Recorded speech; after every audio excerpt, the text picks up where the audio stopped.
Calling the next speaker, Dr. Shane Retty. Thank you, Mr. Speaker. It's a pleasure to rise and speak in this general debate because it's a pleasure to be a Northlander, Mr. Speaker. It's a pleasure, Mr. Speaker, because this government is investing in Northland and we're putting our money where our mouth is. A few weeks ago, the Northland Economic Action Plan was unveiled. 58 initiatives from roading to land-based projects to tourism, and it's Northland tourism that I want to particularly talk to today. Tourism in Northland, like the rest of New Zealand, is booming. 1,200 businesses employing 4,000 people. 1.756 million guest nights per year, which ranks us 6th behind major centres like Auckland, Canterbury, Queenstown, and it will be, with what I'm going to discuss in a moment, Wellington and Rotorua. The best December in years was a recent local headline, Mr. Speaker, as Northland also gets the benefits of new air routes, a managed New Zealand dollar and tourism investment. A big announcement, Mr. Speaker, was confirmation of $4 million in central government funding for the Hundavasa and Wairau Māori Arts Centre. $4 million, Mr. Speaker. I'd like to briefly recap the Hundavasa story and acknowledge people on the way. In 1973, Frederick Hundavasa first travelled to Northland. He was travelling with a companion, Henry Callagher, who later became Governor of the Bank of New Zealand, was a founder of Dominion Breweries and patron of the arts. Hundavasa liked the Bay of Islands so much that in 1976 he purchased the Shortbridge family farm, and he stayed there for most of his time in the far north as a very prolific artist. In 1986 he was granted New Zealand citizenship.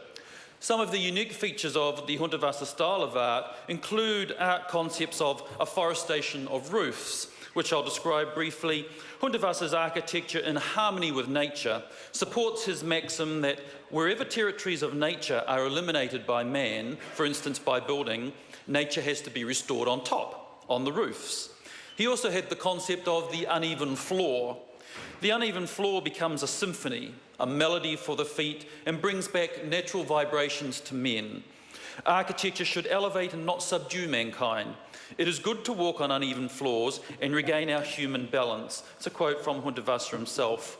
You know, Hundavasa is probably the only internationally recognised artist who came to New Zealand with an international reputation, lived in New Zealand, and whose prolific life and his works were then influenced by the New Zealand way of life and Māoridom. This makes his work unique. Show me another international artist who has that pedigree. To that end, it's also very important to note the Wairau Māori Arts Centre component. Hundavasa conceived this as being absolutely important to the whole concept and closely integrated Māori art into the final design. I'd like to acknowledge government support for Hundavasa, especially the officials and advisors and the portfolios held by Maggie Barry, Chris Finlayson, Paula Bennett, Stephen Joyce, Wayne Eagleson and the Prime Minister and Cabinet. Northland thanks you. I'd also like to acknowledge the operational Hundavasa arm, Prosper Northland, Barry Trass, Whangarei Art Museum Trust, Grant Faber, the Whangarei Mayor, Cheryl Mai, Wairau Māori Art Gallery, Ben Pittman, and Northland Inc., David Wilson, not to be surpassed by the ongoing guidance from Sir Ron Carter and Sir Michael Hill. Mr. Speaker, I now want to pivot from good art and good tourism to bad art and bad tourism. New Zealanders from all over the country are writing to Associate Minister for Tourism, the Honourable Paula Bennett, and myself, complaining about the filthy signage on Australian campervan firm Wicked Campers.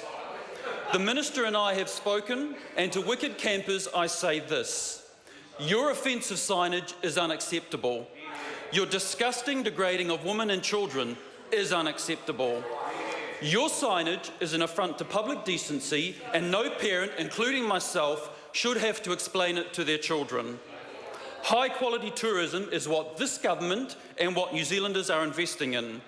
So, Wicked Campers, respect New Zealand's advertising standards or go home, because New Zealanders deserve better than your garbage. Thank you, Mr. Speaker. Members, the time for this debate has expired. I call on private and local order of the day